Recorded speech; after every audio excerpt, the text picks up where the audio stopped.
Bonjour les amis, j'espère que vous allez bien.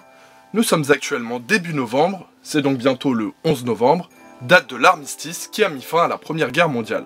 Tous les ans à cette date, mais également lors du 8 mai, nous avons coutume de porter le bleuet de France, afin de nous souvenir et de rendre hommage à nos soldats morts pour la patrie. Retour sur cette belle tradition, symbolique mais ô combien importante.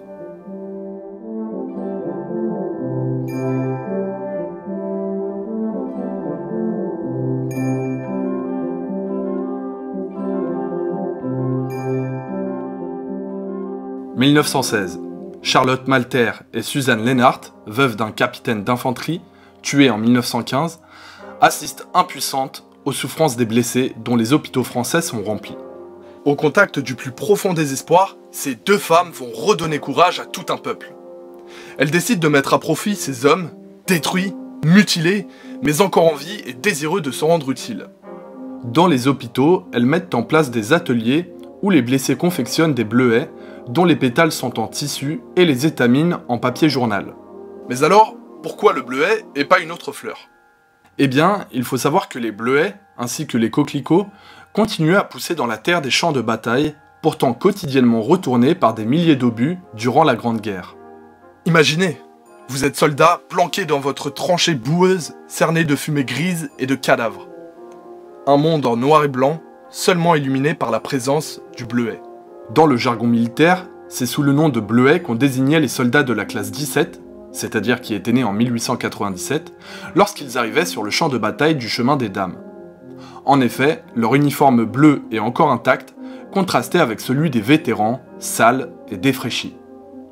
Par ailleurs, le bleuet est une fleur qui symbolise la délicatesse et la pureté des sentiments. C'est pour toutes ces raisons que le bleuet a été choisi. Les blessés de guerre sont ravis et participent de bon cœur à cette entreprise. Ils fabriquent des bleuets par milliers avant de les vendre au public lors de fêtes ou de cérémonies. Ils en tirent un maigre revenu qui leur permet néanmoins de vivre dignement. Le bleuet devient alors le symbole de la réinsertion par le travail. 1920. La guerre est finie. Louis Fontenay, président des mutilés de France, demande à ce que le bleuet devienne la fleur officielle et commémorative des morts pour la France. En 1928, le président de la République Gaston Doumergue accorde son haut patronage au bleuet de France, dont la vente s'étend à toute la France. En 1935, l'État officialise la vente du bleuet de France chaque 11 novembre. En 1957, enfin, un second jour de collecte est créé le 8 mai, date anniversaire de la capitulation de l'Allemagne nazie. Ainsi, tous les ans, le bleuet de France est vendu un peu partout en France par des bénévoles de l'œuvre nationale du bleuet de France. Ça fait beaucoup de bleuets. Il s'agit d'une association reconnue d'utilité publique dont le but est de récolter des fonds pour venir en aide aux anciens combattants, aux veuves de guerre, aux pupilles de la nation et aux victimes de terrorisme. Elle participe également à rappeler l'importance du devoir de mémoire, en intervenant dans les écoles et en finançant par exemple des déplacements à Verdun. Les bleuets sont aujourd'hui fabriqués par des travailleurs français en situation de handicap. Voilà les amis, c'est maintenant la fin de cette vidéo, courte mais importante à mes yeux. J'espère qu'elle vous aura plu, si c'est le cas n'hésitez pas à la partager. Je vous mets en description le lien de la boutique officielle du bleuet de France.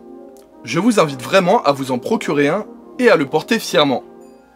Ça coûte pas cher, c'est pour la bonne cause, et en plus, c'est super stylé.